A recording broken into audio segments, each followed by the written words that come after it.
High friends, আমি Shovan. Welcome to my YouTube channel. এখন আমি চালচিত্র এখন এই মুভিটাকে নিয়ে রিভিউ করব, যে মুভিটা হয়েছে ওটিটি প্ল্যাটফর্মে আজকের ডেটেই, মানে 10th মে 2024-এ রিলিজ হয়ে গেছে। এছাড়া আপনারা হইচই ছাড়াও আপনারা বিভিন্ন হলে গিয়ে কিন্তু আপনারা এই মুভিটা দেখে আসতে পারেন। ডিউরেশন 1 ঘন্টা 32 মিনিটের মতো, বেশি সময় নয়। 1.5 ঘন্টার মতো টাইম ইনভেস্ট করে আপনারা এই মুভিটা দেখতে পারেন। Screenplay, dialogue, direction, story সব কিছুর দায়িত্ব রয়েছে, সিংহভাগে রয়েছেন অঞ্জন দত্ত। এছাড়া ব্যাকগ্রাউন্ড স্কোর করেছেন হলো নীল দত্ত। এখানে যে অনেকগুলো গান রয়েছে, গানগুলো অত্যন্ত ভালো, সেই গানগুলো কিন্তু গেয়েছে অঞ্জন দত্ত নিজে। এবং এখানে আমি যদি ডিউপির কাজ বলি, প্রভাতেন্দু মণ্ডলের কাজ, ডিউপির কাজ আমার বেশ ভালো লেগেছে। এছাড়া এডিট তো অর্ক মিত্র সবসময় অঞ্জন দত্তের প্রোডাকশন হাউসে তিনি কাজ করেই থাকেন। এছাড়া বিজিএম দিয়েছে নীল দত্ত, বেশ বেশ ভালো বিজিএম এখানে ক্রিয়েট করা হয়েছে। এবং কস্টিউমের দায়িত্বে ছিলেন ছন্দ দত্ত, মানে অঞ্জন দত্তের স্ত্রী। তো এবার আমি যদি সরাসরি স্টোরিতে আসি, চালচিত্র নামের একটা মুভি তৈরি করেছিলেন শ্রদ্ধেয় মৃণাল সেন, আমাদের সবার প্রিয় শ্রদ্ধেয় পরিচালক, 1981 সালে। এবং সেই মুভিটায় কিন্তু বেস্ট অ্যাক্টারের অ্যাওয়ার্ড পেয়েছিলেন হলো অঞ্জন দত্ত। তো সেই চালচিত্র মুভিটা কিভাবে তৈরি করে হয়েছিল, কিভাবে তার নেপথ্যে কী ছিল, তার কিন্তু সেই মুভিটাকে ট্রিবিউট করা, এবং অবশ্যই শ্রদ্ধেয় পরিচালক মৃণাল সেনকে ট্রিবিউট করে তবে কিন্তু চালচিত্র এখন এই মুভিটাকে বানানো হয়েছে। 1.5 ঘন্টার মধ্যে মুভিটাকে এত সুন্দরভাবে অঞ্জন দত্ত বানিয়েছে, যার জন্য মুভিটা কিন্তু আপনার দেখতে ভালো লাগবে। ডায়ালগ কিন্তু এই মুভির সব থেকে বড় সম্পদ। এবং এখানে ডায়ালগ, হ্যাঁ এটা ঠিক, অনেক এখানে এমন এমন অনেক ডায়লগ আছে যে ডায়লগ হয়তো সাধারণ দর্শক বুঝতে পারবেন না, কিন্তু তারপরেও এখানে অনেক ইনফরমেশন রয়েছে। এখানে অঞ্জন দত্তের ভূমিকায় অভিনয় করছে শাওন চক্রবর্তী, এবং মৃণাল সেনের ভূমিকা অভিনয় করছে হলো অঞ্জন দত্ত নিজে। এছাড়া বিদীপ্তা আহ, তো রয়েছে, বিদীপ্তা চক্রবর্তী রয়েছে, সুপ্রভাত রয়েছে। সুপ্রভাত এখানে আহ, আর কে মাধবনের মানে অ্যাসিস্ট্যান্ট ডিরেক্টর ভূমিকা অভিনয় করছে, তুখর তিনি অভিনয় করছে। এছাড়া রয়েছে শুভাশিস মুখোপাধ্যায়। একটা সিনে আমরা রূপঙ্কর বাগচিকেও আমরা দেখতে পাবো। তা এখানে প্রত্যেকের নিজ নিজ জায়গায় প্রত্যেকে খুব খুব সুন্দরভাবে অভিনয় করেছে। এবার আমি যদি স্টোরিতে আসি, এখানে শাওন চক্রবর্তীর যে অভিনয়, মানে অঞ্জন দত্তের যে ক্যারেক্টারটা এখানে অভিনয়, যে ক্যারেক্টারটা এখানে করেছে, যে রঞ্জনের যে ক্যারেক্টারটা, সে একটা নাট্য দল চালায়, সেখানে সেই নাট্য দলের হেড। তা সেখানে আহ, তার সাথে অনেক সময় তার যে কো আর্টিস্ট রয়েছে তাদের সাথে অনেক মতবিরোধ হয়। তারও বেশ কিছু এখানে রিজন রয়েছে, সেগুলো আমি এখানে স্পয়লার করছি না। তা এবং তার বাড়ি থেকেও চায় যে সে জার্মানিতে যাক, জার্মানিতে গিয়ে সে আহ, এমন একটা কিছু করুক যার পরিবর্তে তার জীবন যেন অনেক স্মুথ হয়।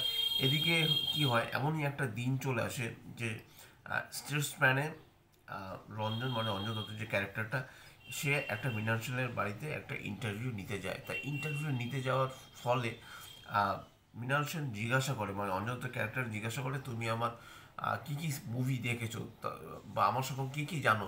তা তখন কিছুটা ইতস্তত বোধ করে, এবং সে যে তার যে মুভি দেখেনি সেটাও সেই জায়গায় ধরা পড়ে। সেই জায়গাটা খুব মিষ্টি, খুব সুন্দর। তারপর থেকে মুভিটা এত সুন্দরভাবে স্মুথলি এগোয়। আপনাদের কিন্তু মুভিটা আমি হাইলি রেকমেন্ড করবো, আপনারা মুভিটা দেখুন। এখানে গিটার ভাঙার একটা দৃশ্য রয়েছে, সেই দৃশ্যটা কিন্তু অসাধারণ।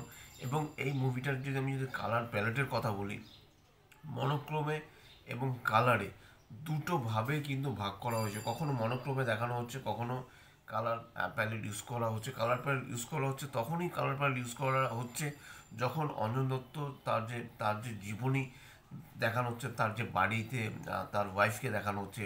এবং কিছু কিছু জায়গা রয়েছে, কিছু সিনস রয়েছে, যেমন সে যখন তার নাট্য দলটা চালায়, বা এমন এমন কিছু সিন রয়েছে সেখানে কিন্তু আবার কালার ইউজ করা হচ্ছে। আবার মনোক্রম ইউজ করা হচ্ছে এমন জায়গায় যেখানে চালচিত্র শুটিংটা চলছে, চালচিত্র মুভিটা কিভাবে বানানো হয়েছে সেই সেই জার্নিটা যখন দেখানো হচ্ছে, তখন কিন্তু আবার সেটাকে মনোক্রমে দেখানো হচ্ছে। আমার কাছে কিন্তু মুভিটা অসাধারণ লেগেছে, অসাধারণ লেগেছে। আমি বারবার বলছি, সবাইকে আমি হাইলি রেকমেন্ড করছি আপনারা হলে গিয়ে দেখুন। হলে গিয়ে যদি মুভিটা আপনারা না দেখতে পারেন, আপনারা হইচই ওটিটি প্ল্যাটফর্মে স্ট্রিম হয়ে গেছে আজকের ডেটেই, আপনারা মুভিটা দেখুন। মুভিটা দেখতে আপনাদের বেশ বেশ ভালো লাগবে। একটা সিনের কথা আমি বারবার বলতে চাই, সেটা হলো একটা ডায়লগ রয়েছে, সেই ডায়লগটাকে মৃণাল সেনের যে ক্যারেক্টারটা মানে অঞ্জন দত্ত বারবার শাওনকে বারবার তিনি মনে করিয়ে দেয় যে এই যে যে ডায়লগটা, এই ডায়লগটা তুমি যে বলছো, এই ডায়লগটাই কিন্তু তোমার জীবনের পাথেও, সেইটা কিন্তু তিনি এখানে খুব সুন্দরভাবে বুঝিয়ে দিয়েছেন। এবং মেকআপের কথা যদি বলি, যে মৃণাল সেনকে এক্স্যাক্টলি আমরা যেরকম দেখেছি, অঞ্জন দত্তকেও সেরকম লেগেছে। তার বডি ল্যাঙ্গুয়েজ, তার কথাবার্তা, তার বারবার এরকম চুলকোনো, প্রায় প্রত্যেকটা সিনে তার সিগারেট খাওয়া, ফোনে কথা বলা। এখানে সত্যজিৎ রায়েরও কিন্তু একটা জাস্ট ছোট্ট একটা ক্যামিও রয়েছে। আমরা বুঝতে পেরেছি যে সত্যজিৎ রায়ের ভূমিকায় তিনি অভিনয় করেছেন, বা অন্যান্য ভূমিকা যারা রয়েছে।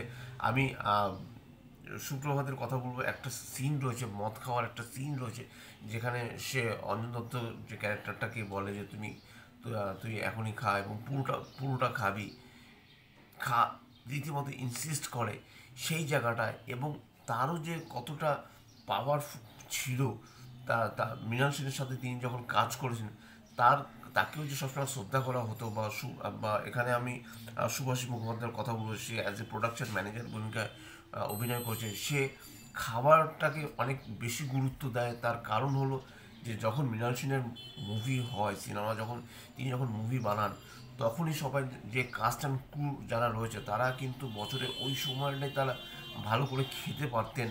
এই যে কিছু কিছু জিনিসকে এত সুন্দরভাবে, এত সূক্ষ্মভাবে অঞ্জন দত্ত দেখিয়েছেন সিনেমাটার মাধ্যমে, সেটা কিন্তু এক কথায় অসাধারণ। এবং এখানে এমন এমন কিছু ডায়লগ রয়েছে, এখানে অ্যাল পাচিনোর কথা বলা হচ্ছে, এখানে কমিউনিস্টের কথা বলা হচ্ছে, এখানে এমন এমন কিছু ডায়লগ বলা হচ্ছে যেগুলো হয়তো বা এমনি সাধারণত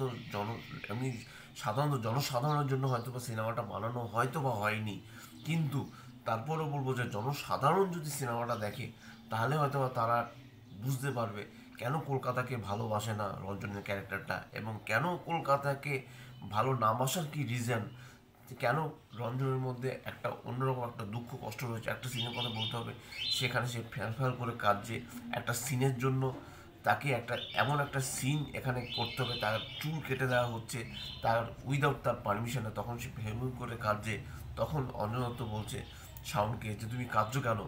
সেই যে সিনটা, বিদিতা চক্রবর্তীর একটা সিন রয়েছে, সে রান্না করছে সেই সিনটা, বা যখন কৌটো থেকে মানে কৌটোর মুখটা আটকানো থাকে, চিনির কৌটোটা খুলে পড়ে যায়, তখন বিদিত যখন বলে যে তুমি আমার কাজটা বাড়িয়ে দিলে।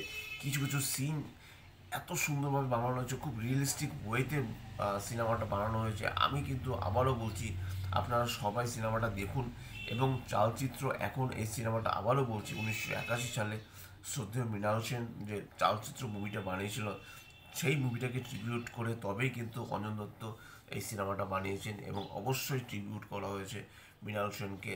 এবং এই সিনেমাটা কিন্তু ইন্টারন্যাশনাল ফিল্ম ফেস্টিভ্যালে 2023 সালেও কিন্তু গিয়েছিল।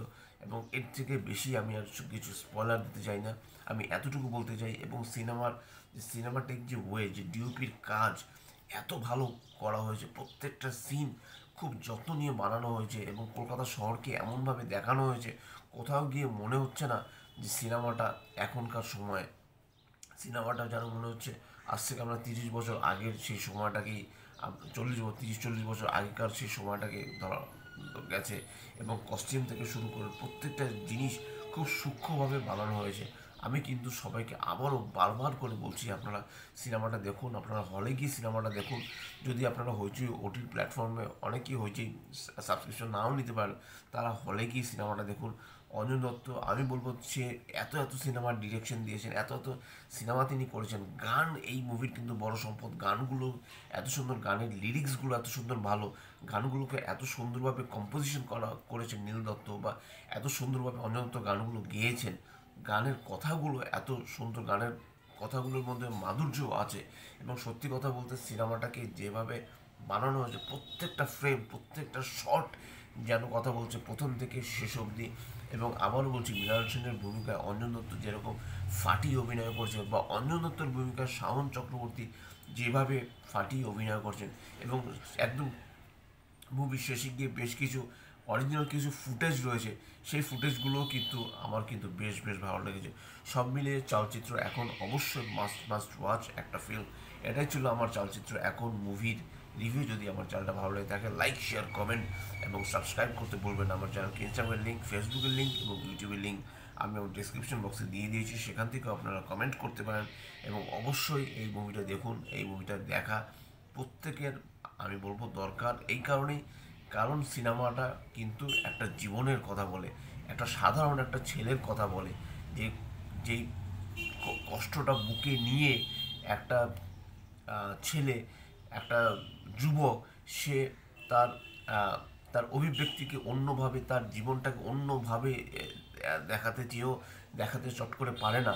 সে যার কষ্ট যন্ত্রণা নিয়েও যে সে তার শহরটাকে একদম সবার শেষে গিয়ে সে তার কলকাতা শহরকে ভালোবেসে ফেলেছে, সেই জিনিসটাকে জানার জন্য আপনারা এই মুভিটা দেখুন, এই মুভিটা এক্সপ্লোর করুন, এই মুভিটাকে ভালোবাসুন।